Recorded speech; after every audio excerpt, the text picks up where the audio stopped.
KRS ರಸ್ತೆಗೆ CM Siddaramaiah ಅವರ ಹೆಸರಿಡುವ ವಿಚಾರಕ್ಕೆ ಒಂದಷ್ಟು ಜಟಾಪಟಿ ಶುರುವಾಗ್ಬಿಟ್ಟಿದೆ. ಮೈಸೂರು ಪಾಲಿಕೆ ಆಯುಕ್ತ ಅಸಾದ್ ಉರ್ ರೆಹಮಾನ್ ಶರೀಫ್ ಈಗ ಸ್ಪಷ್ಟನೆ ಕೊಟ್ಟಿದ್ದಾರೆ.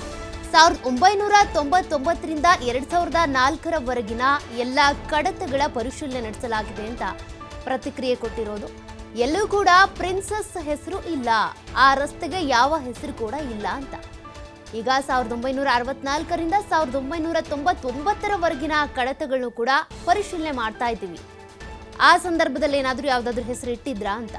20 ವರ್ಷಗಳ ಕಡತಗಳ ಪರಿಶೀಲನೆ ಮಾತ್ರ ಬಾಕಿ ಉಳ್ಕೊಂಡಿದೆ. ಈಗ ಪರಿಶೀಲಿಸಿರುವ ಕಡತಗಳಲ್ಲಿ ಎಲ್ಲೂ ಕೂಡ ಆ ರಸ್ತೆಗೆ ಪ್ರಿನ್ಸಸ್ ಅನ್ನುವಂಥ ಹೆಸರು ಪ್ರಸ್ತಾಪ ಆಗಿಲ್ಲ. ನಾವು ಪಾಲಿಕೆಯ 9 ವಲಯಗಳ ಆಯುಕ್ತರಿಂದ ಮಾಹಿತಿ ಪಡ್ಕೊಂಡಿದ್ದೇವೆ. ಗೆಜೆಟಿಯರ್ನಲ್ಲೂ ಕೂಡ ಆ ಹೆಸರು ಇದೆಯೋ ಇಲ್ವೋ ಅನ್ನೋದು ಮಾಹಿತಿ ಇಲ್ಲ. ಆ ದಾಖಲೆ ಪಾಲಿಕೆ ವ್ಯಾಪ್ತಿಗೆ ಬರೋದಿಲ್ಲ ಅಂತ ಆಯುಕ್ತರು ಮಾಹಿತಿಯನ್ನು ಕೊಟ್ಟಿದ್ದಾರೆ.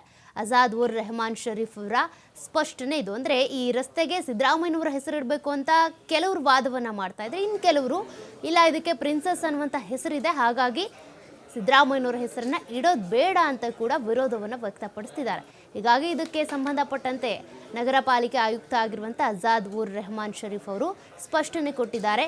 ಇಲ್ಲಿವರೆಗೂ ನಾವೇನು 20 ವರ್ಷಗಳ ಒಂದಷ್ಟು ಕಡತಗಳನ್ನ ಪರಿಶೀಲನೆ ಮಾಡ್ತಾ ಇದ್ವಲ್ಲ, ಅದರಲ್ಲಿ ಒಂದಷ್ಟು ಕಡತಗಳನ್ನ ಪರಿಶೀಲನೆ ಮಾಡಿದಾಗ ಈ ಹೆಸರು ಎಲ್ಲೂ ಉಲ್ಲೇಖ ಆಗಿಲ್ಲ.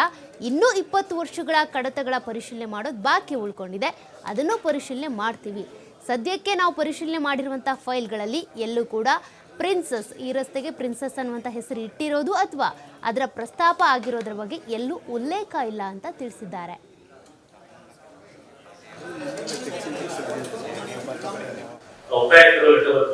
ನಮ್ಮ 9 ಲೋಕಗಳಿಂದ ಈ ತರ ಯಾವುದೇ ಎಕ್ಸಿಟ್ ಹಾಕೋದಕ್ಕೆ ವಾಪಸ್ ಪತ್ರ ಬಂದಿರ್ತದೆ. ಅದರ ಆಧಾರದ ಮೇಲೆ 22/11/2024 ಮಾನ್ಯ ಆಡಳಿತಾಧಿಕಾರಿ ಅಧ್ಯಕ್ಷತೆಯಲ್ಲಿ ನಮ್ದು ಕೌನ್ಸಿಲ್ ಸಭೆ ನಡೆಯುತ್ತದೆ. ಆ ಸಭೆಯಲ್ಲಿ ಏನಾಗುತ್ತೆ, ಸಿದ್ದರಾಮಯ್ಯ ಆರೋಗ್ಯ ವಿಧಿ, ಸಿದ್ದರಾಮಯ್ಯ ಹೆಲ್ತ್ ಕ್ಲಬ್, ಆಸ್ಪತ್ರೆಗಳ ಸಮೂಹ ಅಂತ ಏನಿದೆ, ಅದಕ್ಕೆ ಪ್ರಸ್ತಾವಿತ 3 ಹೆಸರುಗಳ ಪೈಕಿ ಸಿದ್ದರಾಮಯ್ಯ ಆರೋಗ್ಯ ವಿಧಿ ಎಂಬ ಹೆಸರಿನ ಬದಲು ಸಿದ್ದರಾಮಯ್ಯ ಆರೋಗ್ಯ ಮಾರ್ಗ ಎಂಬ ಹೆಸರನ್ನು ಸರ್ಕಾರಕ್ಕೆ ಪ್ರಸ್ತಾವನೆ ಸಲ್ಲಿಸುವಂತೆ ಪರಿಶೀಲಿಸಿ ಕ್ರಮಗಳನ್ನು ಸೂಚಿಸಲಾಯಿತು.